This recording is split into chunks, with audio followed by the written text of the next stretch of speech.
كشف الدجى بجماله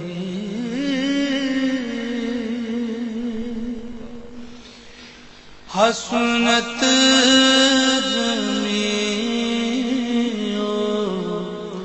خصاله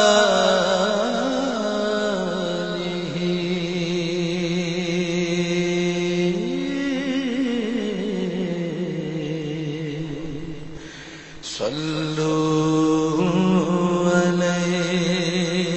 عليه وآله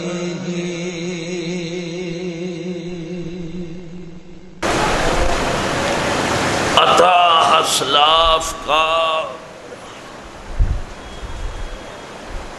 سوزے دروں کر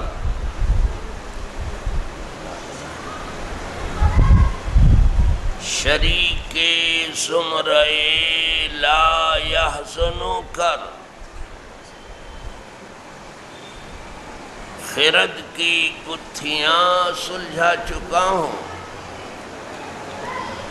میرے مولا مجھے صاحب جنو کر اللہم صلی وسلم علی سیدنا محمد وآلہ وأصحابہ وبارک وسلم صلاة و سلام علیکہ یا رسول اللہ درود و سلام آپ بھی پڑھ لیں اللہم صلی علی سیدنا محمد وآلہ وأصحابہ وبارک وسلم ایک بار اور پڑھیں اللہم صلی علی سیدنا محمد وآلہ وأصحابہ وبارک وسلم صلاة و سلام علیکہ یا رسول اللہ حصول برکت کے لیے بار بار پڑھیں اللہم صلی علی سیدنا محمد وآلہ وأصحابہ وبارک وسلم صلاة و سلام علیکہ یا رسول اللہ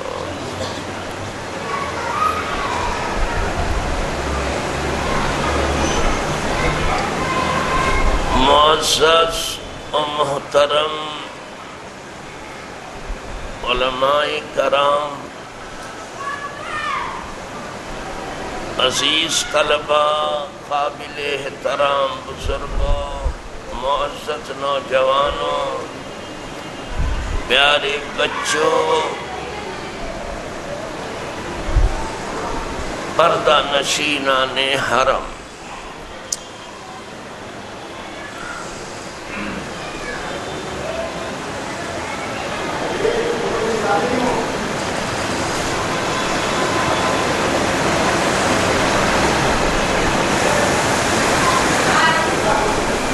اس جشن کا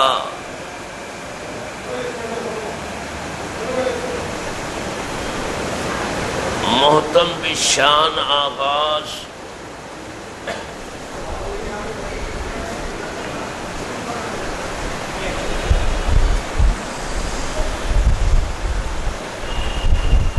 تلاوت کلام پاک اور نعت رسول پاک سے ہو چکا ہے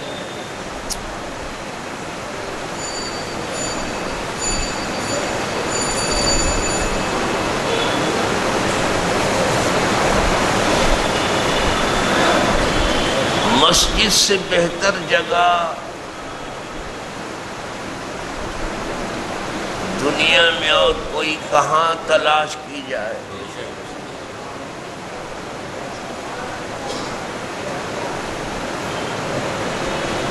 اس خطے زمین میں جہاں کہیں مسجدیں آباد ہیں وہ زمین کا سب سے بہترین ٹکڑا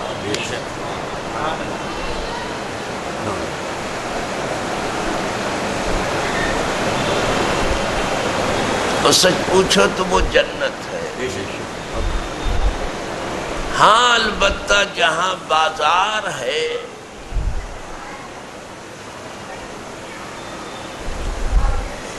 جہاں جھوٹ سچ کا بازار گرم ہے، اسے ضرور زمین کا بدترین ٹکڑا کہا گیا۔ یہ آپ کہیں کہ اس وقت ہم مسجد میں بیٹھے ہیں تو ٹھیک کہہ رہے ہیں آپ، اور یہ کہیں کہ اس وقت ہم جنت میں بیٹھے تو بھی ٹھیک کہہ رہے ہیں۔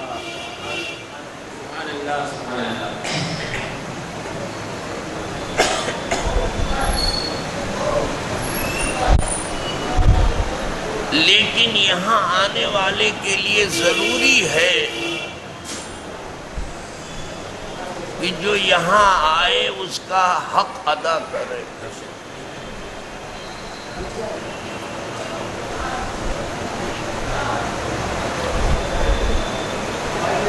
بیٹھنے سے پہلے کم از کم 2 رکعت تو پڑھ لیں۔ لیکن یہاں بھی ہم لوگوں کو دیکھتے ہیں کہ پہلے بیٹھتے ہیں پھر پڑھتے ہیں۔ یہاں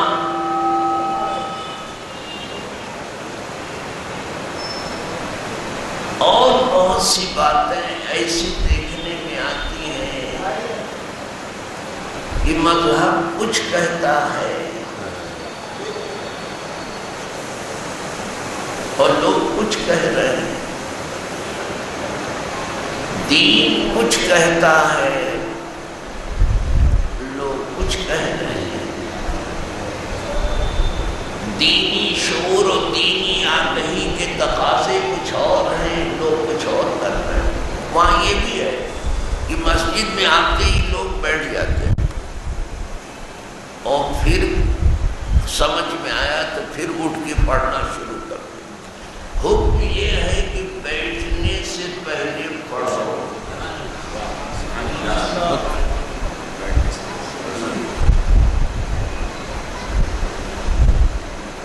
آتے ہی پڑھو، 2 رکعت نماز پڑھو، تحیۃ المسجد۔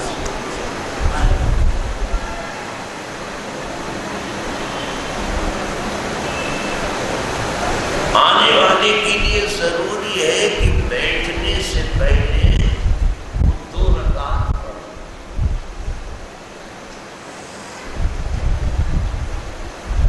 اور کبھی 2 رکعت پڑھنے کا موقع نہ ملے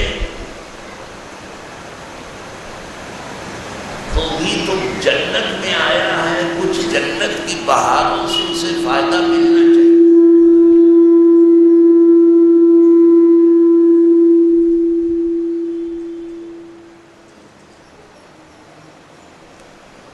جنت میں آیا ہے، اسے جنت کی بہاروں سے کچھ فائدہ ملنا چاہیے۔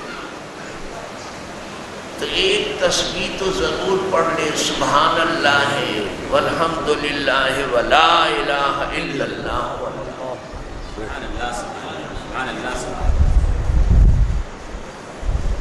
اب اس نے جنت کی بہاروں سے بھرپور فائدہ اٹھا لیا، تسبیح پڑھ، اس کا حکم ہے۔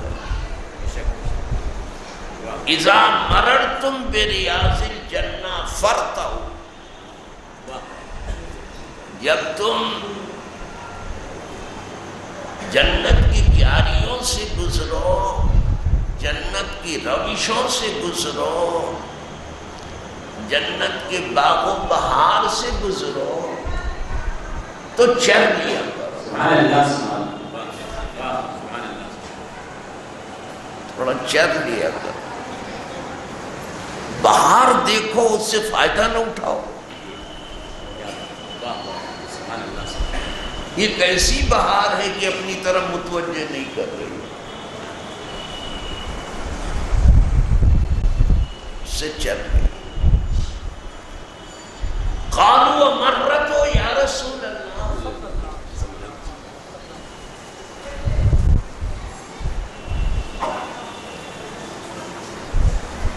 بلکہ پوچھا کہ وما ریاض الجنہ یا رسول اللہ؟ قال المساجد قال ومرت یا رسول اللہ، اور حضور یہ چرنا کیا ہے؟ قال سبحان اللہ والحمد للہ ولا الہ الا اللہ واللہ۔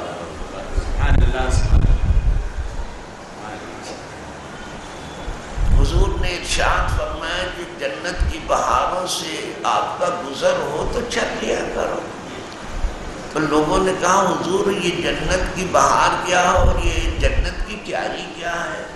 فرمایا یہ مسجد ہے، ایک مسجد نہیں مساجد ہے، سب مسجد ہے۔ مسجدیں کیا ہیں؟ جنت کی کیاریاں۔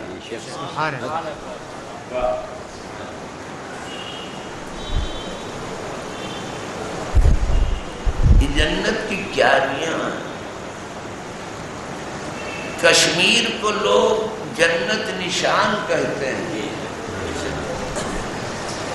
اس کی ہریالی اور سرسبزی اور اس کے پرکشش مناظر کو دیکھ کر کے یہ کہتے ہیں وہ جنت نشان ہوگی لیکن جنت نہیں ہے۔ یہ جس کی بات ہم کر رہے ہیں یہ جنت ہے، ہم جنت کی بات کر رہے ہیں، اور وہ بھی زبان رسالت مآب پر جنت ہے، عام لوگوں کی زبان پر۔ حضور فرما رہے ہیں وہ جنت ہے، جہاں کہیں مسجدیں آباد ہو جنت کی کیاریاں ہیں۔ فرمایا مسجد ہے جنت کی کیاریاں۔ تو صحابہ نے پھر عرض کیا حضور مرت ہو یا رسول اللہ، یہ چرنا کیا ہے؟ چرنا تو جانوروں کے لیے ہے۔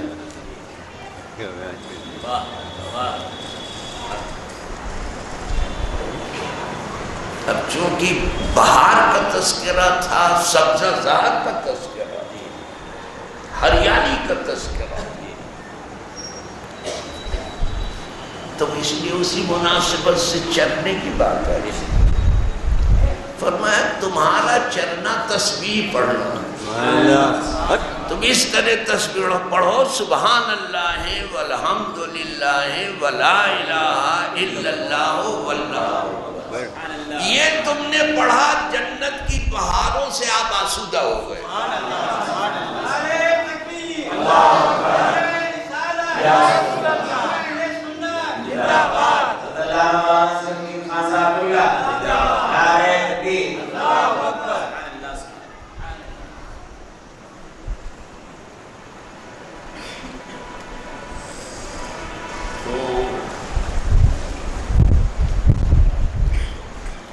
مسجد کے اندر اس بڑے جلسے کا اہتمام ہوا ہے، اور اس جلسے میں جو عنوان ہے وہ تو بہت بڑا ہے، وہ حج و زیارت کا عنوان ہے۔ یہ اتنا بڑا عنوان ہے کہ چاہیے کہ اسے پوری زندگی سیکھا جائے۔ بے شک صحیح بولے۔ میں مبالغے کے لیے نہیں کہہ رہا ہوں، میں بار بار یاد دلاتا ہوں آپ کو کہ یہی وہ فرض ہے کہ پوری زندگی میں ایک بار ہے۔ بے شک بقیہ جتنے فرائض ہیں سب بار بار ہیں، یہی ایک بار ہے، اور شاید یہی دیکھ کر کے صرف ایک بار کی بات آئی۔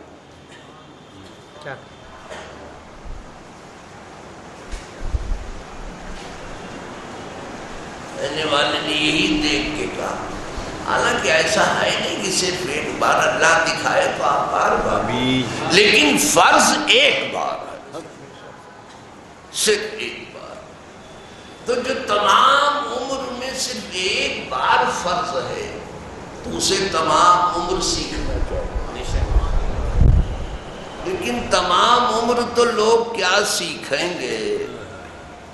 میں سمجھتا ہوں کہ وہاں پہنچ گئے تو بھی کچھ نہیں سیکھا۔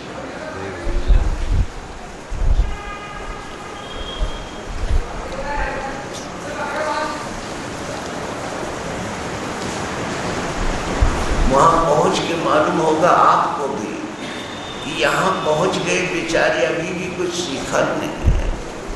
اسی لیے معلم ضروری ہے، لیکن اب معلم صرف خیمہ لگاتا ہے. خیمے والوں کو کچھ پڑھاتا ہے. کبھی کبھی تو معلم کی زیارت بھی نہیں ہوتی، حاجی گھر آ جاتا ہے. حاجیوں میں بہت آتا ہے. کتنی بار تو میں نے آرزو کی کہ اب یہاں سے جا رہا ہوں، ذرا معلم کی شکل تو دیکھیں یہ میرا معلم کون تھا.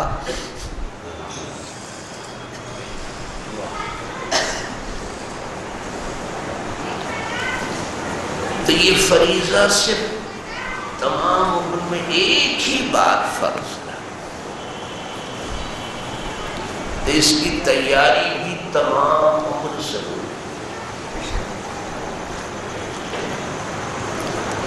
اور بہتر ہے کہ کوئی عالم آپ کے ساتھ ہو.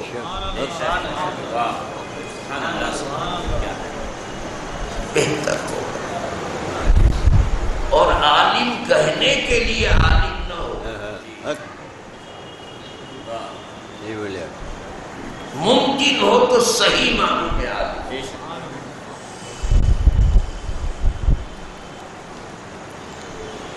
تاکہ آپ کو صحیح جو ہے رہنمائی مل سکے. کچھ کتابیں بھی آپ کے ساتھ ہوں، آپ کے لائق،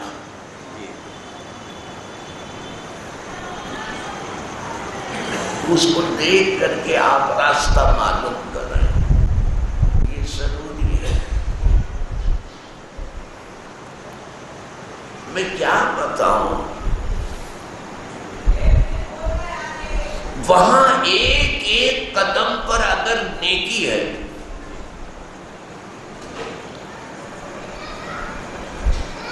یہ نہیں کہ ایک قدم پر ایک نیکی ہے.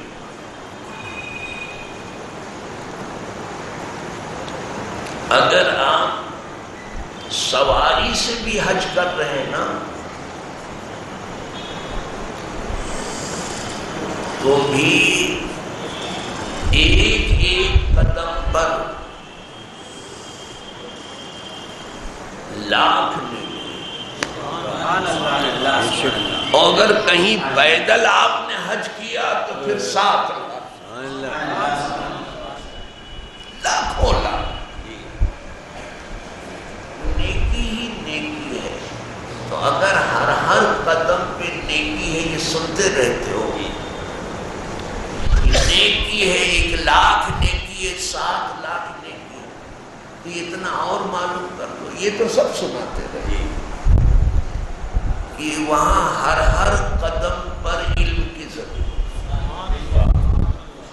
کوئی قدم نادانی میں نہ اٹھے.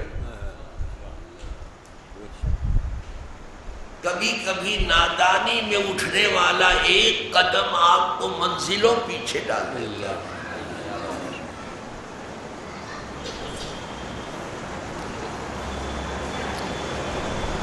رفتم کی خار از پاک کا شم، محمل نہا شداس نظر. ایک لمحہ غافل بودم و 100 سالہ رہم دور.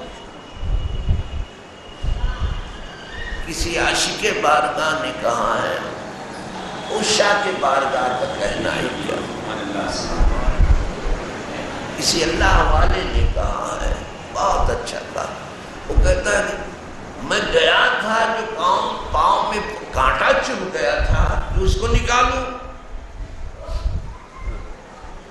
اتنی دیر میں تو میں نے دیکھا کہ محمل جس کے پیچھے میں جا رہا تھا وہ نگاہ سے چھپ گیا.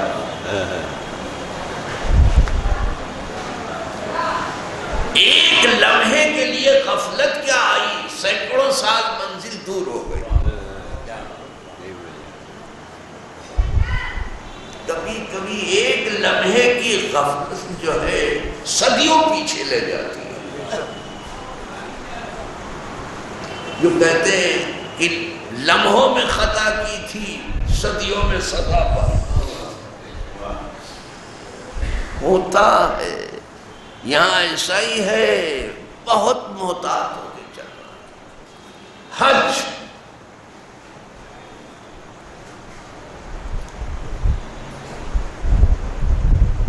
کے معنی ہے قصد، حج کے معنی ہے ارادہ، اس کو حج بھی کہا جاتا ہے، اس کو ہج بھی کہا جاتا ہے۔ ویسے آپ کسی کے سامنے کہیں بھیا ہج کرنے جا رہے ہو، تو اس کو سن کر کے کچھ تکلیف بھی ہو سکتی ہے کہ کیا کہہ رہے ہو، لیکن ہے ہج بھی، یہ بھی صحیح ہے۔ بے شک قرآن نے یہ لفظ استعمال کیا۔ بے شک بے شک۔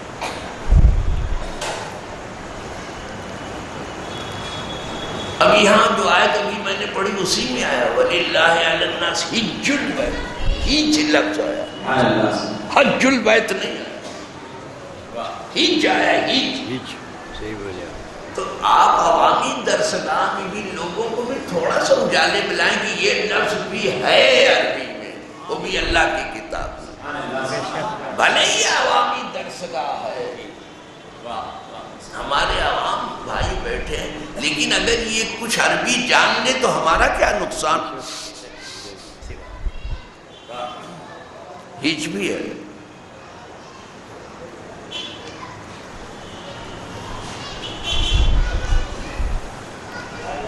تو یہ حج کے معنی ہے قصد، ارادہ، زیارت کا ارادہ کرنا، اللہ کے گھر کی زیارت کا، مقامات مقدسہ کی زیارت کا ارادہ کرنا اور اللہ کے گھر کا طواف کرنا، یہی تو حج ہے نا۔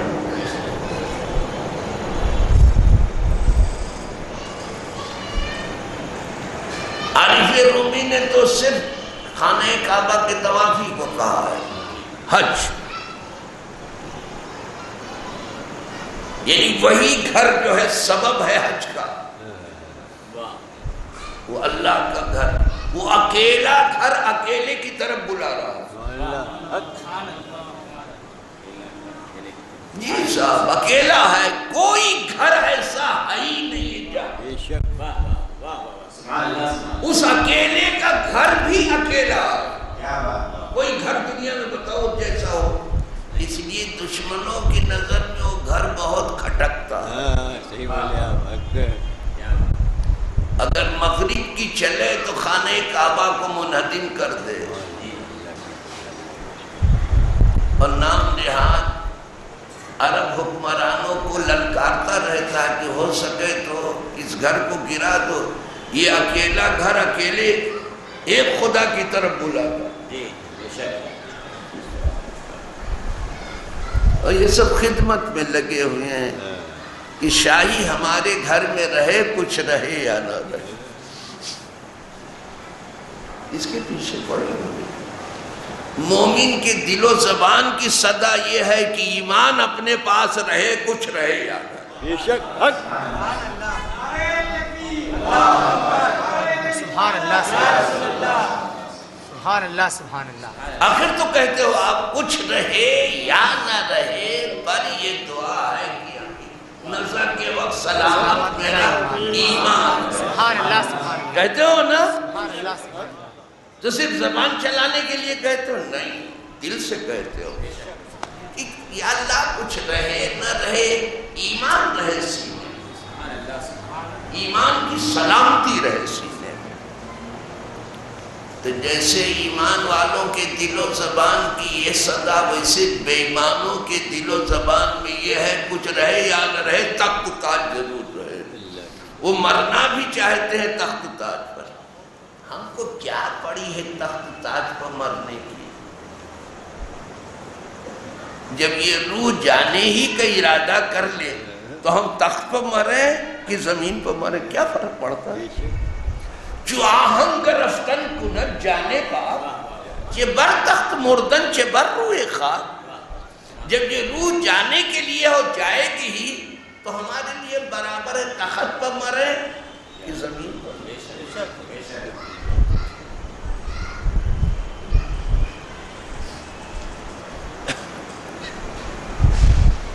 تو عارف رومی کی بات کر رہا تھا کہ انہوں نے تو اس گھر کی زیارت اور اس کے طوافی کو بتایا ہے، یہی گھر بلا رہا ہے، اور پہلے گھر بنا اس کا جس کا کوئی گھر نہیں،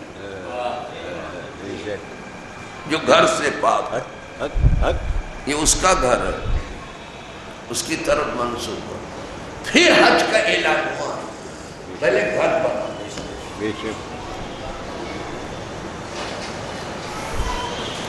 دنیا کے بت کدے میں پہلا یہ گھر خدا کا،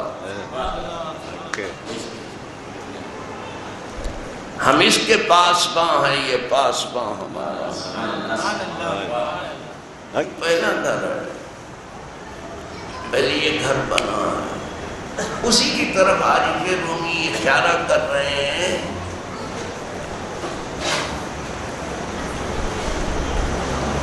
کہ حج زیارت کردنے خانہ بود، حج رب البیت مردانہ بود۔ حج کیا ہے؟ حج کیا ہے؟ کعبہ زیارت کرنا ہے خانہ خدا کی، اس کی زیارت کرنا، اس بیت اللہ الحرام کی زیارت کرنا ہے، اس گھر کی زیارت کرنا، یہ حج ہے۔ حج کیا ہے؟ زیارت ہے، اس میں کچھ پڑھنا نہیں۔ لوگ کہتے ہیں کہ حج پڑھنے گئے، حج میں کیا پڑھنا پڑتا ہے؟ زیارت ہے، حاضری ضروری ہے۔ اچھا نعرہ بھی حاضری کا ہے،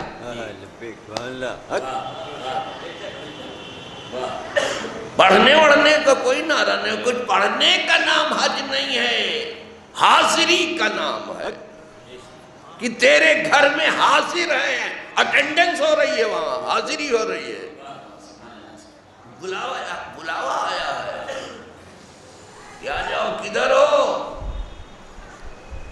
جیسے بلاوا آتا ویسے حاجی کہتا لبیک میں حاضر، لبیک کے معنی میں حاضر ہوں۔ لبیک جب ہی کہا جاتا جب حاضری دیکھو، اور حاضری اس وقت نہیں ہوتی جب تک کہ بلاوا نہ ہو، بلایا گیا، پردے غیب سے حاجی کو پکارا گیا کہ ہے تو کدھر؟ کہا مولا حاضر ہوں، لبیک اللہم لبیک لبیک لا شریک لک لبیک ان الحمد والنعمت لک والملک لا شریک لک۔ یہ نعرہ ہے، حاضری کا نعرہ ہے، حاضری، جو حاضر ہوگا گھر کو دیکھے گا، تو حاضر ہونا اور گھر کو دیکھنا یہ حج ہے، کچھ پڑھنے وڑھنے کا نا۔ لیکن اب روح نکل گئی ہے، مذہب کی ایک شکل باقی رہی ہے، اللہ ماشاءاللہ، جو روح تھی نا مذہب کی بہت کچھ رخصت ہو چکا، اور روح پھونکنے والے بھی رخصت ہوئے۔ قم بِإِذْنِ اللہ جو کہتے تھے وہ رخصت ہوئے، خانقاہوں میں مجاور رہ گئے یا گور کن، اللہ ماشاءاللہ، جو قم بِإِذْنِ اللہ کہہ کے مردہ کھڑا کر دیتے تھے وہ گئے۔ اب خانقاہ میں ہے کون؟ کہا مجاور لوگ ہیں، چراغ وراغ جلاتے ہیں، اور کہتے بھی ہیں کہ چراغ بتی کے لیے رکھا، یہی کہتے ہیں، وہ چراغ بتی بیچارے کرتے تھے۔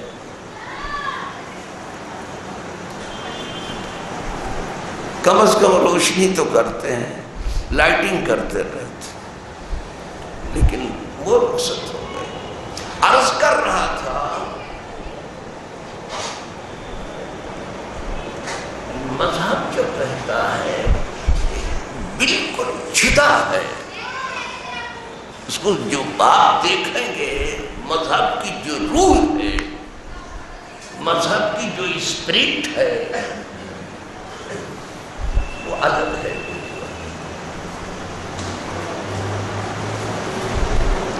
کہیں اور نہ جائیں. یہی آیت جو میں نے پڑھی اس میں صرف ولی اللہ دیکھ لیں، بس صرف للہ دیکھ. حج جو ہے للہ ہوتا ہے، باللہ للہ ہوتا ہے.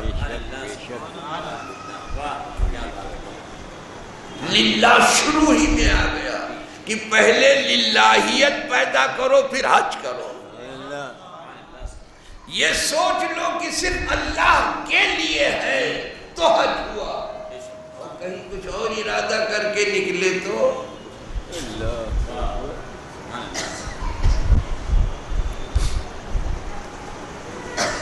ویسے سب حج ہی کے کرتے ہیں. تو چلو میں عارف رومی کی بات تھوڑا پوری کر لوں. یہ تو پھر بتایا نہیں کہ برسوں کا واز ہے، پلک چھپکنے میں تو نہیں ہو پائے گا. میری جمعہ کی خطابات میں تھوڑا سا شروع کیا ہے، لیکن میں سمجھتا ہوں صرف شروع ہی کر سکا ہوں، کچھ کہہ نہیں پاؤں. شروع کرتا ہوں اور کئی جمعہ بیان کرتا ہوں، پھر وہ پورا مارا سے بیان میں بھی نہیں آتا ہے، اور پھر دوسرا کوئی عنوان لینا پڑتا ہے. عارف رومی کہتے ہیں حج کیا ہے؟ خانہ کعبہ کی زیارت کرنا. یہ تو عام لوگوں کا حج ہے کہ گھر کی زیارت کیا، آنکھیں ٹھنڈی کی، اپنی چلے آئے. لیکن اللہ والوں کا حج بتاؤں تم کو، اب وہ تو صوفیہ کے سرتاج ہیں. عارف رومی جو ہیں صرف صوفی نہیں ہے، صوفیہ کے سرتاج. اقبال اگر کسی سے متاثر ہے تو وہ عارف رومی. بڑی انقلابی روح ہے رومی کے اندر، ایک عجیب انقلابی روح کا نام ہے رومی. ایک انقلابی روح کا نام ہے غزالی.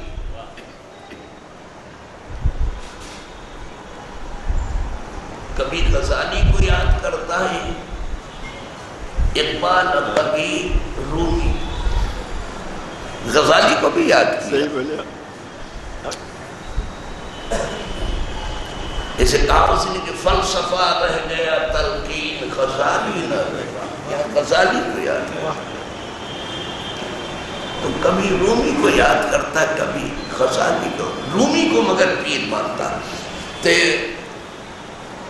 جلال الدین رومی رحمۃ اللہ تعالیٰ کہتے ہیں خاص لوگوں کا حج بتاؤں میں، اللہ والوں کا حج بتاؤں؟ وہ کہتا اللہ والوں کا حج صرف گھر دیکھ کے واپس آنا نہیں ہے، گھر والے کو دیکھ.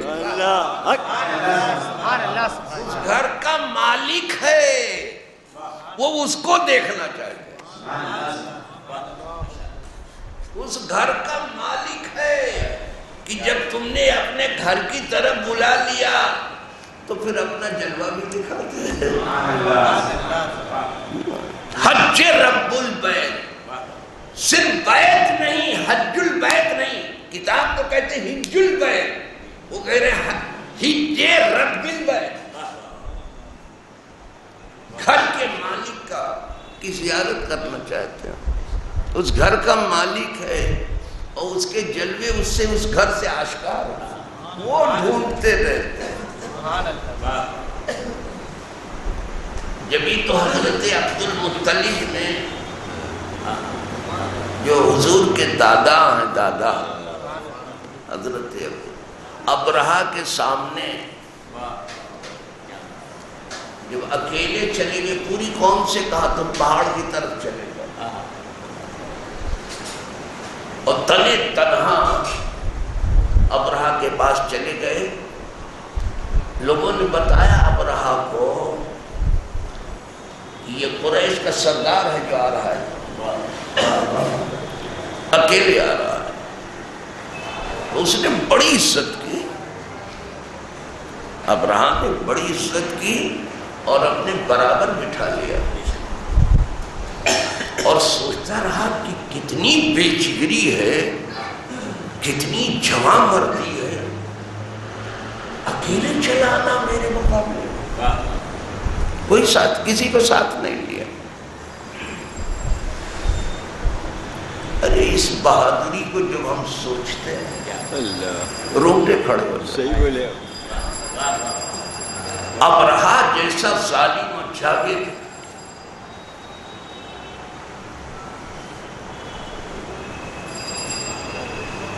حکمران جو خانہ کعبہ کی انہدام کے لیے پڑھ رہا تھا کھانے کے لیے، اس کے سامنے اکیلے جانا کوئی آسان کام تھا؟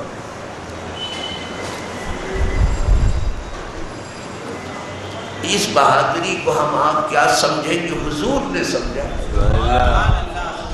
جو سارے جہاں کو سمجھانے ہی کے لیے آئے، بے شک۔ اور اب تک کوئی دنیا میں تو ایسا سمجھانے والا آیا نہیں، کبھی آئے گا۔ بے شک سبحان اللہ۔ حضور نے اس کو سمجھا تھا۔ اکیلے عبد المطلب گئے تھے ابرہہ کے پاس، اس کو حضور نے لیا۔ جب پورا لشکر جنگ حنین میں پیچھے ہٹ گیا تو حضور اکیلے آگے بڑھ رہے اکیلے بڑھ رہے تھے۔ حضرت عباس جو ہے جہیر الصوت تھے، بڑی بلند آواز تھے، اور بار بار عرض کر رہے حضور تیروں کا مہ آ رہا ہے سامنے سے، اور آپ سرائی برابر آگے بڑھا رہے ہیں، بارش ہو رہی تیروں کے۔ قبیلہ حوازن تیر اندازی کے لیے مشہور ہے اور گھاٹیوں میں چھپا ہوا ہے، کمی گاہوں میں بیٹھا ہوا ہے۔ ایک بارش ہو رہی تیروں کے، آپ روکے تو، لیکن حضور کہاں رکے؟ جبریل کے بھی پاؤں رکتے ہیں، حضور کہاں رکتے ہیں؟ بے شک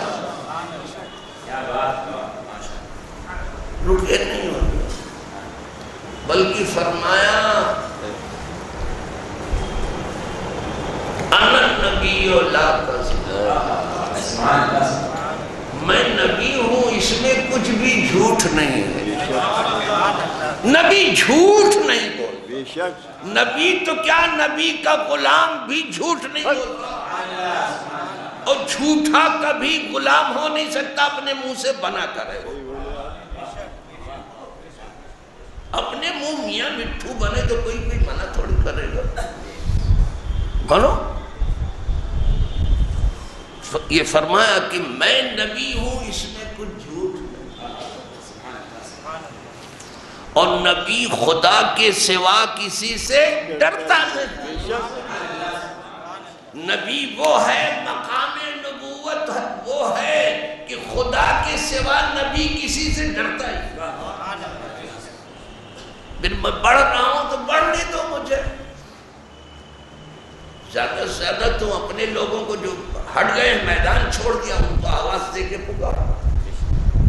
میں نبی ہوں، کچھ جھوٹ نہیں۔ اب دوسرے مصرے میں وہ بات کہی جو میں بتانے چلا ہوں حضور نے۔ تو پہلا مصرع ہوا کہ میں نبی ہوں، کچھ جھوٹ نہیں، اور نبی خدا کے سوا کسی سے ڈرتا ہوتا۔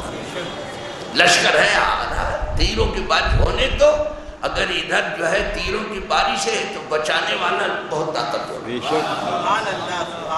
دشمن اگر قوی دشمن اگر طاقتور ہے تو بچانے والا اس سے زیادہ طاقتور ہے۔ جس نے نبی بنا کے بھیجا ہے وہ حفاظت، واللہ یعصمک من الناس، اللہ آپ کو بچانے والا ہے لوگوں سے، یہ حیا ہے۔ تو کہا میں نبیوں کو جھوٹ تو ہے نہیں اس میں، اور جن لوگوں کے سمجھ میں یہ نبی ہونا اگر نہیں آ رہا ہے، اس کو تو سمجھ لے کہ میں بیٹا کس کا ہوں، یہ تو سمجھ میں آئے گا کہ میں بیٹا کس، میں عبد المطلب کا بیٹا، وہی دادا کی بہادری کا، جی صاحب وہی دادا کی بہادری کا۔ انا النبی لا کذب انا ابن عبد المطلب، میں بیٹا کس کا ہوں؟ عبد المطلب کا۔ وہاں عبداللہ کا ذکر نہیں کیا، دادا کا کیا۔ کہا میرے دادا اکیلے ابرہہ کے پاس گئے تھے، تو ابرہہ کی بات پوری کر دوں ذرا سا، ابرہہ کی بات آئی ہے تو پوری کر دوں تھوڑی سی۔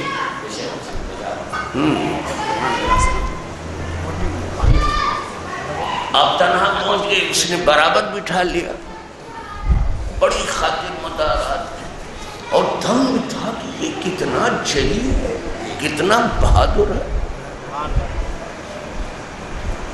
پھر گفتگو شروع ہوئی،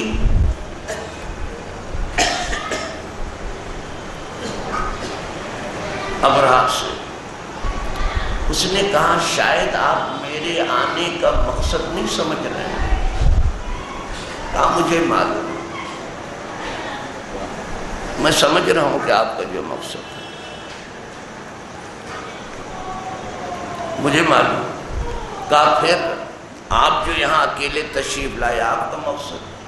کہا میں تو اس لیے آیا ہوں کہ آپ نے میرے کچھ اونٹوں کو پکڑ لیا ہے، میں اس لیے آیا ہوں کہ اس کو چھوڑ دو، تو اس کو آزاد کر دو، نہیں تو اچھا نہیں ہوگا۔ یہ آپ کی بولی بول رہا ہوں،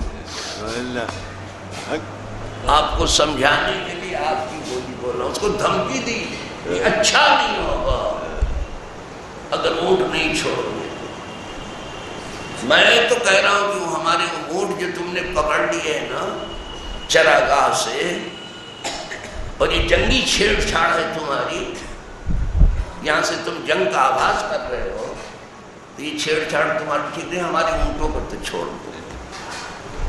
ارے کہا میں خانہ کعبہ ڈھانے کے لیے آیا ہوں، آپ کو معلوم بھی ہے، تو آپ خانہ کعبہ کے لیے تو کچھ نہیں کہہ رہے، اپنے اونٹوں کے لیے کہہ رہے ہیں۔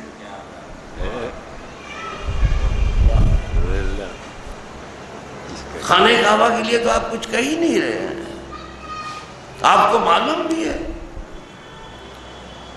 ابھی تک تو میرے دل میں بڑی عزت تھی آپ کی، اس سے کچھ آپ کے وقار کو صدمہ پہنچ رہا ہے۔ آپ اونٹ کی بات کرتے ہیں، خانہ کعبہ کی تو گفتگو کر نہیں رہے ہیں۔ کچھ لوگ خانہ کعبہ کی گفتگو کرتے، دل ان کا اونٹ میں پھنسا رہتا،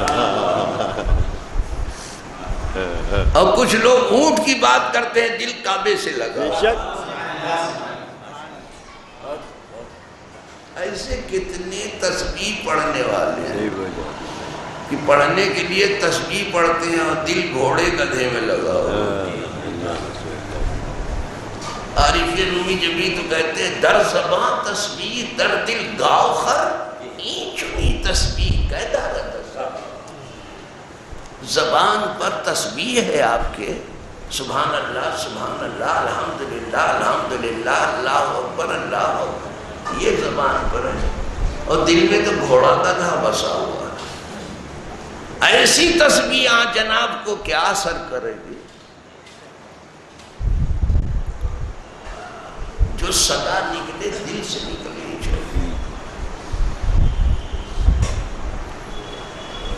تو ابرہہ نے کہا کہ آپ اونٹوں کی تو بات کر رہے ہیں، میرے اونٹ چھوڑ دو، میں چھوڑ دیتا ہوں، آپ خانہ کعبہ کے لیے تو کچھ نہیں کہہ رہے ہیں۔ اب سنو جواب عبد المطلب کا جواب سنو کہ حضور کے دادا کا۔ پہلے آپ کو بھی عجیب لگا ہوگا کہ واقعی خانہ کعبہ کی بات نہیں کر رہے ہیں، اونٹ کی بات کر رہے ہیں، اور یہ جو خام مبلغ ہے نا، کچھ پڑھے لکھے نہیں، ایسی ہی گفتگو کرتے ہیں اور عوام ان کے چکر میں، خاص طور سے تبلیغی جماعت ہمارا یہ ایسی ہی بات کر رہے ہیں۔ اس نے بھی ایسے ابرہہ نے بھی شروع کی کہ آپ اونٹ کی بات کرتے ہو، خانہ کعبہ کی تو بات کرتے نہیں ہو، آپ کو معلوم بھی ہے۔ لیکن عبد المطلب کا جواب سنیے، فرمایا سن لو بھائی، میں صرف اونٹوں کا ہی مالک ہوں، لہذا اونٹوں کو تو چھڑا کے رہوں گا، میں تو صرف اونٹوں کا مالک ہوں، اونٹ کو چھڑا کے ہی رہوں گا تم سے، اور اس گھر کا ایک مالک ہے، وہ تم سے گھر کو چھڑا لے گا۔ اس گھر کا بھی ایک مالک ہے، اس تنہا گھر کا وہ تنہا مالک ہے، وہ تم سے نپٹ لے گا، دیکھے گا کہ کیسے لیتے ہو۔ کیا عقیدہ ہے؟ میں تو صرف اونٹ کا مالک ہوں، اونٹ چھوڑا کے رہوں گا، اس گھر کا بھی ایک مالک ہے، اس گھر کو تم سے آزاد کرا لے گا۔ تو بڑھ کے ذرا دیکھ تو کیا عقیدہ ہے۔ اب ان کے الفاظ میں ادا کروں، میں حضور کے دادا کے الفاظ ہیں، اس کو میں ادا کروں، تب اور تھوڑا سا اللہ، اور بات ہی پوری ہو گئی۔ وہ کہتے ہیں انا رب الابل امنوہا وللبیت رب یمنو، میں تو صرف اونٹوں کا مالک ہوں، اونٹ کو چھڑا ہی کے رہوں گا تجھ سے، اس گھر کا بھی مالک ہے، وہ گھر کو بچا ہی کے رہے گا۔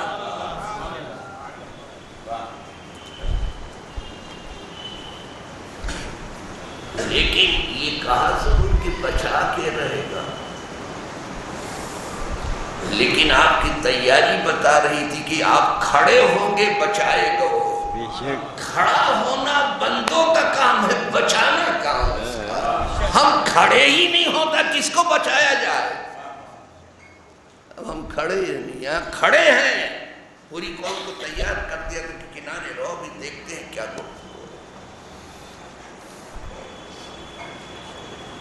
اس گھر کا مالک ہے، تو جو مالک ہے اس کو دیکھنے کی آرزو کر رہے ہیں عارف، کہ اللہ والے صرف گھر دیکھ کے نہیں آتے، اس گھر کے مالک کو دیکھنا چاہتے ہیں، اور یہ مردانہ حج ہے، گھر کے مالک کو دیکھنا مردانہ حج ہے۔ اور دوسرا حج کیا ہوا؟ وہ تم جانو، انڈا جس میں وہ نہیں کہہ سکتے۔ اللہ والے صرف اپنے ہی کو مرد کہتے ہیں، جو اللہ والا ہے وہی مرد، ان کے ہاں مرد کوئی ہے نہیں، جو اللہ والا ہے وہی مرد ہے، اور لوگوں کو مرد نہیں کہتے۔ اب وہ کیا ہے خدا جانے، بلکہ اللہ والے صرف زندہ اللہ والوں کو سمجھتے ہیں، بقیہ لوگوں کو مردہ سمجھتے ہیں۔ اندر روشے زندہ دلاں زندہ کسے نیز، جز کشتہ خوباں کی طرح مردرا سیز۔ اللہ والوں کی رسم و راہ میں، ان کی روش میں، ان کے طور طریقے میں کوئی زندہ نہیں ہے، صرف زندہ وہی ہے جو خدا کے لیے جیے اور خدا کے لیے مرے۔ کہتے تو ہم بھی ہیں کہ جیتے تیرے لیے ہیں، مرتے تیرے لیے ہیں، نماز پڑھتے تیرے لیے ہیں، قربانی کرتے تیرے لیے، کہتے کہ تو ہم بھی کہیں، لیکن خدا کرے یہ سچ ہو جائے۔ اللہم صلی وسلم علی سیدنا محمد وآلہ وصحبہ وبارک وسلم، صلاۃ و سلام علیک یا رسول اللہ۔ تو سب سے پہلے آیا کہ اللہ ہی کے لیے بیت اللہ الحرام کا حج ہے، اس کے لیے جو ذات راہ پر استطاعت رکھتا ہو، بھیک مانگ کے حج نہیں کرنا، اور چندہ کر کے اور دھندھا کر کے چندے کا حج نہیں کرنا۔ جس کو استطاعت ہو اس گھر تک جانے کی، زاد راہ ہو، سواری ہو اس کے پاس، اور گھر والوں کے پاس ضرورت کا سامان بھی چھوڑ کے جا سکے، اس کے لیے ضروری ہے کہ جائے حج کرے۔ اور پھر اتنا سخت حکم ہے حج کرنے کا کہ میں کیا بتاؤں۔ حدیث پاک میں ہے من اراد الحج فلیعجل، جس کسی کو حج کرنا ہے چاہیے کہ جلدی کرے۔ جس نے ارادہ کیا کہ حج کرنا کہتے جلدی، لیکن جلدی کیا کریں گے؟ کہتے ہیں ابھی لڑکی کی شادی کرنی ہے، کہ چلو ٹھیک ہے شادی ہو گئی، پھر نواسہ آ گیا تو کہا نواسے کا بھی ختنہ کرنا ہے، پھر عقیقہ کرنا ہے، پھر کہا اس کی شادی بیاہ کا معاملہ، ہمیں کیوں ٹال مٹول لگایا رکھا ہے زبردست؟ اس سے کہیں حج رکے گا؟ حج آپ گھبرا گئے جاؤ. حدیث پاک میں ہے کہ من لم یمنعہ من الحج حاجت ظاہرۃ او سلطان جائر او مرض حابس فمات ولم یحج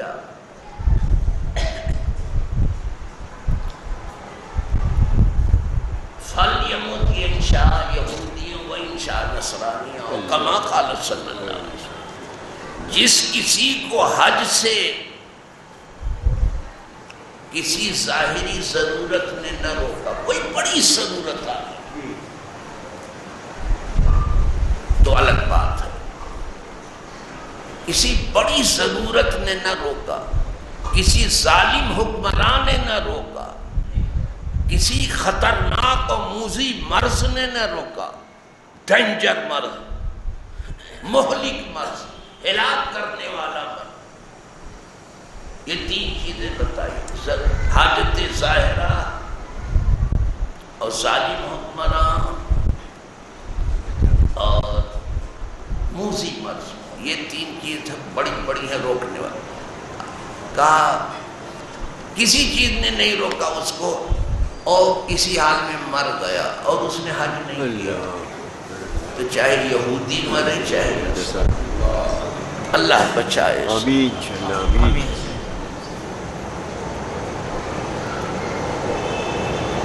وہ سمجھتے ہیں کہ اگر حج میں اتنا پیسہ لگ گیا، اور اب تو پیسہ کیا لگتا ہے، وہ پیسے کا طوفان لگتا ہے. پہلے بھی مالداری پہ تھا، ابھی تو بہت لگتا ہے. انہوں نے سوچا کہ اتنا پیسہ لگ گیا تو پھر کیا کروں گا. لیکن انہیں جاننا چاہیے کہ حج کرنے سے آدمی غریب نہیں ہوتا. یہ آج آپ سیکھ لو اچھی طرح. اگر ایک ہی بات معلوم کر لیا جب بھی ٹھیک ہے. ویسے تو بہت کچھ معلوم کر رہے ہو. حج کرنے سے کوئی غریب نہیں ہوتا. پھر کیا ہوتا ہے؟ اور امیر ہو جائے. بلکہ غریبی کا علاج ہی حج ہے.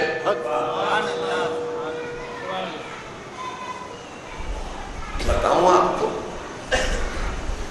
حدیث پڑھتا ہوں. حدیث پاک میں تابعوا بین الحج والعمرہ، حج اور عمرہ ایک ہی بادیگری کیا کرو. حج کر لیا تو عمرہ کرو، عمرہ کر لیا تو حج کرو. ایک کے پیچھے ایک کو لگا کے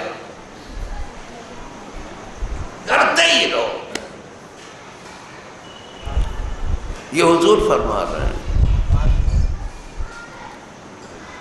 فرض ضرور ایک بار ہے لیکن اللہ توفیق دے بار بار جاؤ. اور نہیں تو امام اعظم 56 بار کیوں جاتے؟ وہ نہیں سمجھتے تھے کیا؟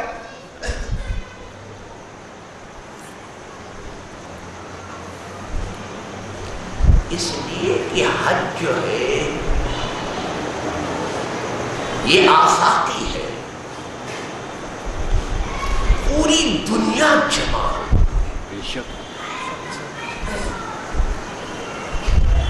پورا عالم جمع ہو.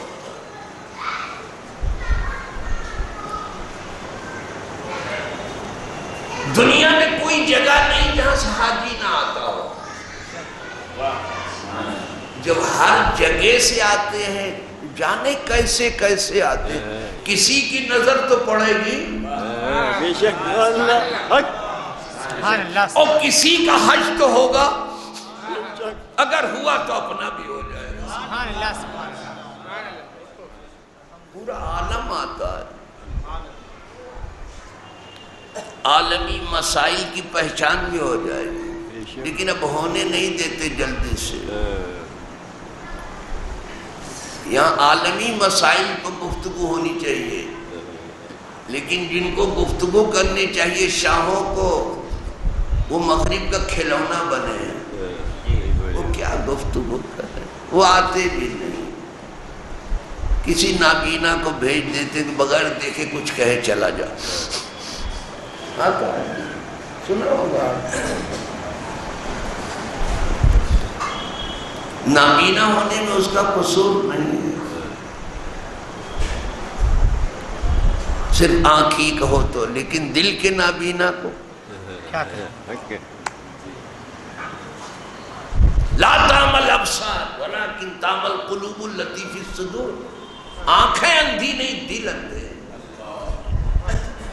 آپ کو شرک ساری دنیا میں نظر آ رہا ہے، اپنے بادشاہ کا شرک نہیں دکھائی دے رہا کہ مغرب کی طرف بچھا ہوا ہے. صحیح بولے آپ.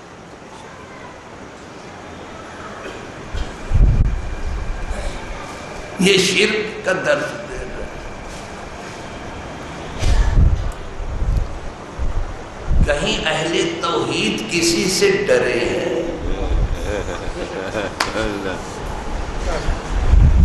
اہل توحید کی شان ہے اللہ کے سوا کسی سے نہیں ڈرتے. اور تم اللہ کو چھوڑ کے بقیہ سب سے ڈرتے ہو، اور خاص طور سے مغرب. بچھے ہوئے ہو، بات شرک کی کرتے ہو. پہلے اٹھ کے گفتگو کرو ٹیلی ویژن پر آ کر کے کہ ہم کسی سے نہیں ڈرتے. ذرا آ کے گفتگو کرو، آ کے گفتگو کر کے بتاؤ تو صحیح. توحید کی بات اور آپ کرتے ہو، اچھا نہیں کرتے. اپنے شاہوں کو ان کو بتاؤ ذرا سا. تو یہاں عالمی مسائل پر گفتگو ہو کہ ہمارا عالمی درد کیا ہے، ہمارا عالمی عروج کیا ہے، ہمارا عالمی اتحاد کیا ہے. اس گھر نے تو یہ کیا کہ سب کو اپنی طرف بلا لیا، اور جتنا ایک کر سکتا تھا کیا. اس گھر نے سب کو ایک کیا. سب کا منہ گھر کی طرف ہے، جدھر بھی کھڑا ہے منہ تو سب کا گھر کی طرف. سب کا منہ گھر، چاہے جدھر کھڑا ہو جائے. اتنا تو کیا اس گھر نے کیا ہے. سب کو ایک نعرہ دے دیا لبیک کا. کوئی کہیں سے لبیک ہی پڑھے گا، کچھ اور نہیں پڑھے گا. انگریزی نہیں بولے گا. صحیح بولے آپ. ہلو نہیں کرے گا کہ ہلو میں آ گیا، اور چلو میں آ گیا. نو لبیک ہی بولے گا. کہیں سے بھی آئے. لباس سب کو ایک دے گا، زبان ایک دے دی، چہرہ ایک کر دیا. اب دل ایک ہو جائے تو کیا؟ یہی نہیں ایک ہو رہا. یہ بہت افسوسناک ہے.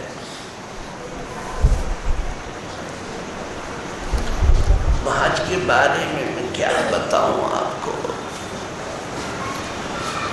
حج میں تو بہت کچھ ہے. بتانے کہ ایک ایک قدم پر جانے کتنے مسائل ہیں. ایک ایک قدم پر، اگر ایک ایک قدم پر لاکھوں لاکھ نیکیاں ہیں تو ایک ایک قدم پر لاکھوں مسائل ہیں. تو ثواب کی فکر ہے، مسئلے کی فکر نہیں. مسئلہ مفتی صاحب جانا ہے، ثواب یہ لے لے گئے. عجیب ہوشیار لوگ ہیں، مسائل کو جانا. اسی حج میں، حج کا جو مین رکن ہے وہ عرفات میں جمع. احرام ہے، طواف ہے، زیارت ہے، اور عرفات میں جمع. مین رکن جو ہے وہ عرفات میں حاضری ہے. حاضری عرفات میں قیام ہے. قیام کھڑا ہونا. عرفات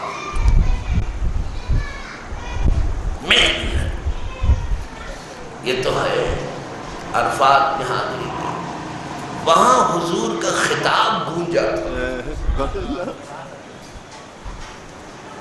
حضور خطاب پر تھے، اس خطاب کے ایک تھوڑے سے جز کو دیکھ لے بس، ورنہ میں کہہ رہا ہوں نا برسوں بعد میں پلک جھپکنے نہیں کر پایا ہوں، اس خطاب پر تھوڑا سا جز دیکھا ہوں، جب خطاب ہوا تو خطاب نبوت، وہ خطیب جس کے آگے سارا جہاں چپ ہے، سبحان اللہ سبحان اللہ، جب وہ بولتا ہے بلبلِ سدرا بھی چپ ہے، سب سنتے ہیں عرش سے لے کے فرش تک، ایسا بولنے والا، قیامت کو بھی حضور بولیں گے سب چپ ہوں گے، بے شک جہاں سب چپ ہوں گے وہاں حضور بولیں گے، یہاں بھی خطاب ہوا تو خطاب کو دیکھ لو، آپ کو تھوڑا سا حد سمجھ میں آ جائے گا، جو خطاب کیا تھا عرفات کے میدان میں،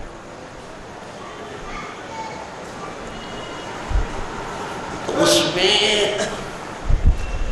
خاص طور سے جس چیز پر زور دیا تھا، فرمایا اِنَّا دِمَاءَكُمْ وَأَمْوَالَكُمْ حَرَامٌ عَلَيْكُمْ كَحُرْمَتِ هَذَا الْيَوْمِ وَهَذَا الْبَلَدِ وَهَذَا الشَّهْرِ،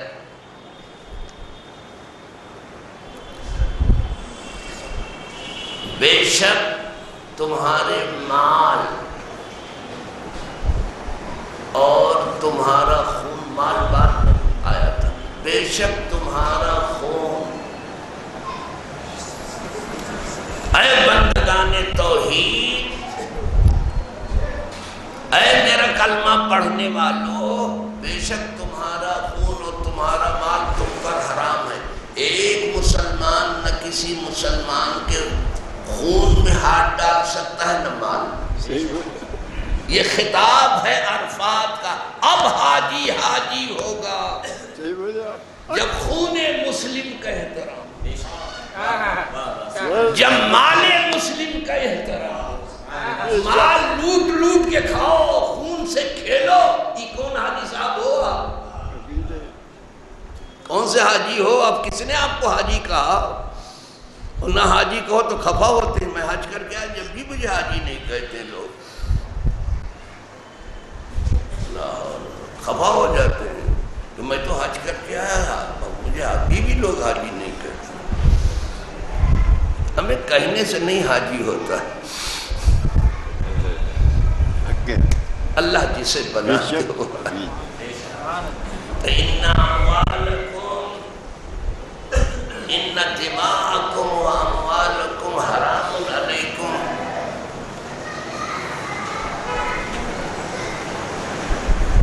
كَحُرْمَتِ هَذَا الْيَوْمِ، آج کا دن جیسے حرمت والا دن ہے، اسی طرح مسلمان کا خون اور اس کا مال تمہارے پر حرام ہے، جیسے یہ مہینہ حرام ہے اسی طرح مسلمان کا مال اور خون حرام ہے، اور جیسے یہ بلد الحرام ہے، حرمت والا شہر ہے، اسی طرح سے مسلمان کا خون و مال حرام ہے۔ اسی طرح سے آپ نے جس پر بہت زور دیا تو سود ہے، کہ سود سے بچو، اور ایام جاہلیت کی جتنے رسمیں ہیں سب سے بچو، ہم نے سب کو کچل ڈالا اپنے پاؤں، اپنے دونوں پاؤں سے، ایام جاہلیت کی جتنی رسمیں تھیں تحت قدمیہ موضوع، میرے دونوں قدم کے نیچے وہ پامال ہو چکے، اب صرف اسلام کا طریقہ تم جاہلیت کی رسموں میں نہ جاؤ، جو اسلام رسم تمہیں دے رہا طریقہ ادھر جاؤ، وہ سب عبادت۔ تو اس میں فرمایا سود منع ہے، اور سب سے پہلے کہا حضرت عباس کا جو سود تھا نا اس کو سب سے پہلے میں ختم کر رہا ہوں، اور خون جو پہلے ہو چکا تھا میں اپنے خاندان کا ابن ربیہ کا میں جو ہے ختم کر رہا ہوں۔ جس چیز پر اور زور دیا تھا وہ عورتیں ہیں کہ عورتوں کے حقوق کا لحاظ یہاں بھی بڑی کوتاہی ہو رہی ہے عورتوں کے بارے میں، اسی لیے دنیا نے گل گباڑا کر ڈالا حقوق نسواں کے حوالے سے، عورتوں کے حقوق کے بارے میں۔ پہلے کہا تھا کہ اللہ کی ان بندیوں کا خیال کرو، یہ تمہارے نگاہ میں آئی ہیں، تمہاری قید میں آئی ہیں، ان کا لحاظ کرو۔ تو حضور کا ایک عظیم خطاب تھا جو عرفات میں آج بھی ہوتا ہے خطاب، لیکن ذرا سنو کہ کیا ہوتا ہے۔ سب سے پہلے خطاب میں جو آیا وہ خون آیا، یعنی نگاہ نبوت دیکھ رہی تھی کہ اس امت کا خون خود امت بہائے گی، اور آج چل رہا ہے۔ چاہے انفرادی سطح پہ آپ دیکھ لیں چاہے اجتماعی سطح پہ دیکھ لیں، کون گھر ایسا ہے کہ بھائی کی بھائی سے جنگ نہیں، بھائی کی گھر والے کی گھر والوں سے جنگ نہیں، رشتہ داروں سے جنگ نہیں ہے، جماعت والوں سے جنگ، ہر گھر میں لڑائی جھگڑا لڑائی جھگڑا۔ اور اسی لیے حج میں کہہ دیا کہ حج میں سب ہے جھگڑا، حاجی کو ولا جدال فی الحج، حج میں سب ہے جھگڑا نہیں ہے، پہلے جھگڑا چھوڑو پھر جاؤ حج کرنے کے لیے۔ روز جھگڑا کرتے ہو حاجی صاحب بھی ہو، ارے یار کیا بتاؤ وہ کس نے حاجی بنا دیا۔ تین چیز نہ ہوں گی تب حاجی ہوگا، ایک تو جھگڑا نہ کرے، دوسرے کوئی گناہ نہ کرے، اور تیسرے اپنی بیوی سے بھی حج کے موقع پہ پردے کی بات نہ کرے، جماع کی بات نہیں کرے۔ بولے آپ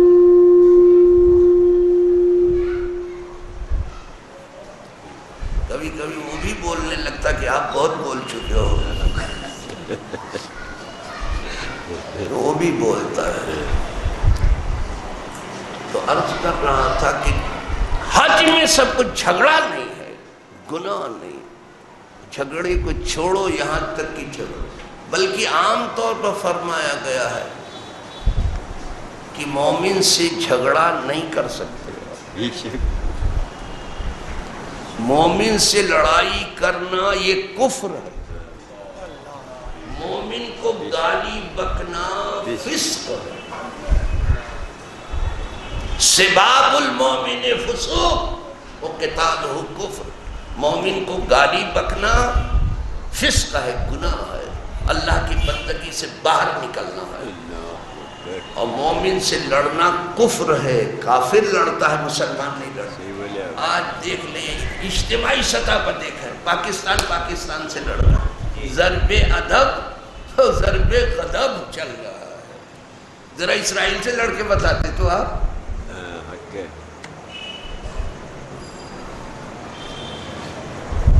آپس میں اس نے حوالے کر دیا کہ ڈالر مجھ سے لیا کرو، آپس میں خون خرابہ کیا، اسی بات پر ڈالا۔ افغانستان سے لڑ رہا ہے، عراق سے لڑ رہا ہے، شام سے لڑ رہا ہے، یمن سے لڑ رہا ہے، سوڈان سے لڑ رہا ہے، مصر سے لڑ رہا ہے۔ کوئی جگہ آپ بتائیں کہ جہاں مسلمان، یہ ان کی ترکیب ہے۔ ہماری بے عقلی پہ ہنس رہے ہیں اور ہم مشاعرہ کر رہے ہیں، سب سے زیادہ مشاعرہ اپنے ہی یہاں کہتے فالتو بیٹھے ہیں، چلو مشاعرہ ہو جائے۔ جب تو شیطان جیسے بیکاری میں ہوتا ہے بیٹھ کے بیڑی پیتا ہے، چلم پیتا ہے، اسی طرح مشاعرہ کرتے ہیں۔ کس بات پہ مشاعرہ ہو رہا ہے آپ کے یہاں؟ آپ خون مسلم سے ذلیل لعنتدار ہو، سب جگہ جہاں چاہو دیکھ لو آپس ہی میں۔ خود فلسطین کو دیکھو، حماس الگ ہے، محمود عباس الگ، الفتح گروپ الگ ہے، حماس الگ ہے، آپس میں لڑو۔ جیسے ذرا سے ایک ہوئے پٹ سے آ گئے کہ ہم لڑائیں گے۔ ان کی پالیسی یہی ہے کہ ان کو آپس میں لڑا دو، ان سے لڑنے کی ضرورت نہیں، اور اس میں کامیابی ہے۔ آپ کے یہاں کوئی پلاننگ ہے؟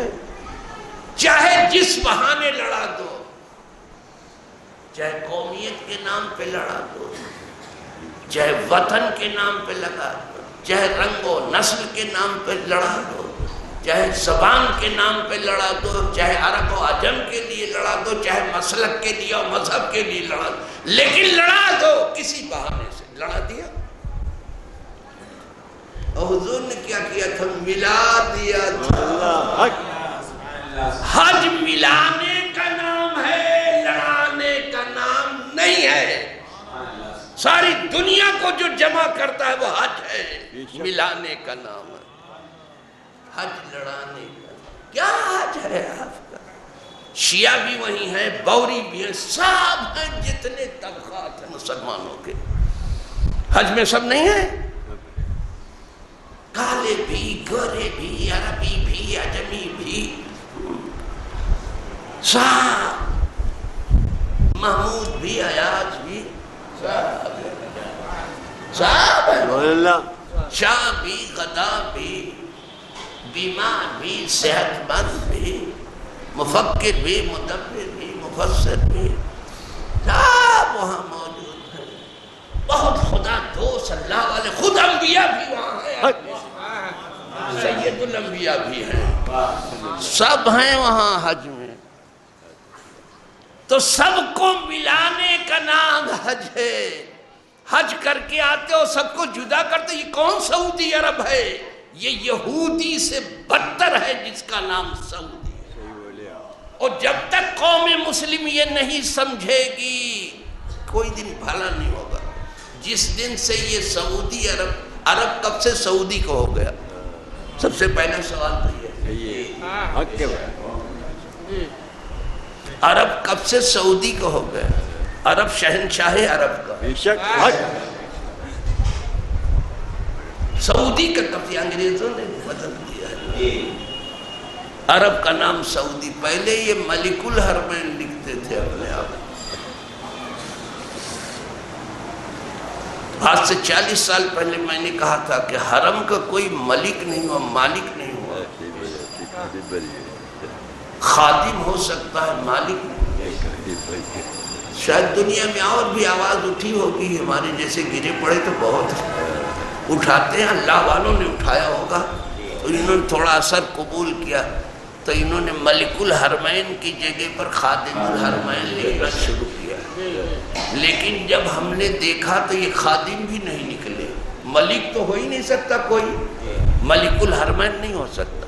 لیکن جب غور کر کے دیکھا تو یہ خادم الحرمین بھی، یہ خائن الحرمین ہے۔ یہی شیخ حرم ہے جو چرا کر بیچ کھاتا ہے، گلی میں بوزر و دلقے و ویسو چادر زہرا، سب کچھ مغرب کے ہاتھ اس نے گرو رکھ دیا، یہ سانس نہیں لے سکتا مغرب کی شادی۔ آج بھی اس کے لیے کانفرنس بلا رہے ہیں، امریکہ کے لیے، فلسطین کے لیے کیوں نہیں بلائی آپ نے؟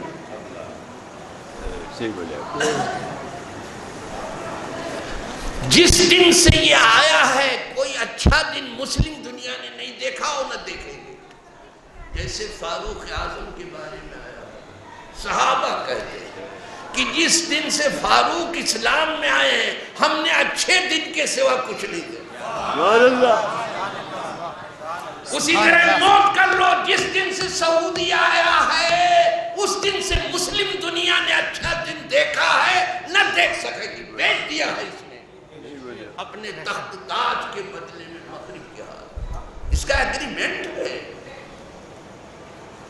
یہ آپ کے لشکر میں نہیں، ان کے ساتھ، یہ ان کا سپاہی۔ آج تک اس کے ہاتھ سے کوئی کافر مارا ہی نہیں گیا، صرف مسلمانوں کا خون اس کے پیسے سے بہہ رہا، اس کے تعاون سے بہہ رہا، اس کے خزانے سے بہہ رہا۔ اور جو حاجی جاتے ہیں تو حرم کا کام دکھاتے تھے، حرم کے پردے میں اپنا عیب چھپا رہا ہے۔ وہ کام شروع کر دیتا کہ دیکھو کیا حرم کی تعمیر اور توسیع، اس پردے میں بہت سے عیب چھپا تھا، اس کے لیے پردہ بن گیا ہے کیا حرم کی تعمیر، اس کے علاوہ کچھ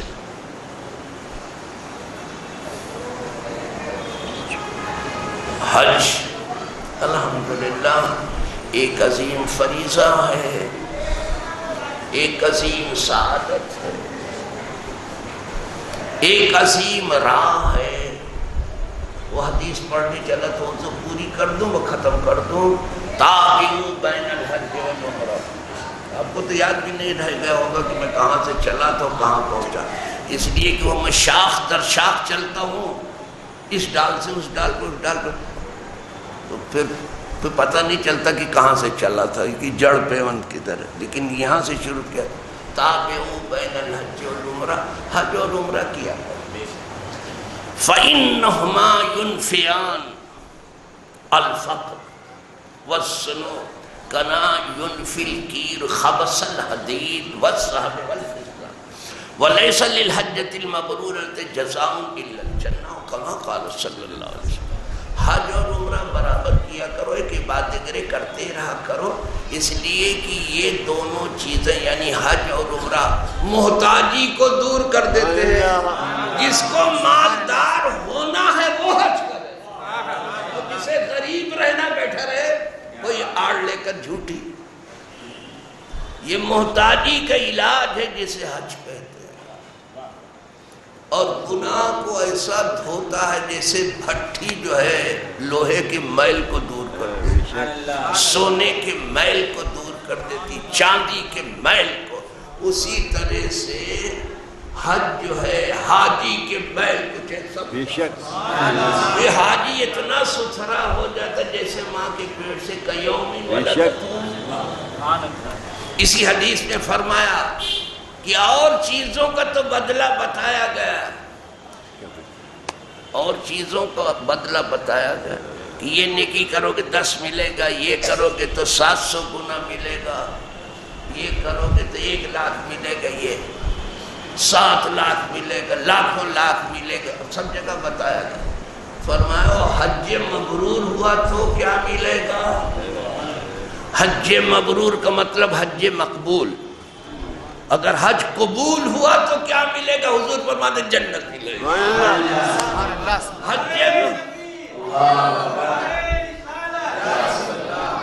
حج مقبول اگر ہو گیا تو اس کا بدلہ جنت کے سوا کچھ ہی نہیں ہے۔ خدا کرے کہ سب کا حج قبول ہو جائے، مبرور ہو، مقبول ہو، وہ جنتی ہو جائے، اور جس کے لیے دعا کریں وہ بھی جنتی ہو جائے۔ وآخر دعوانا الحمدللہ۔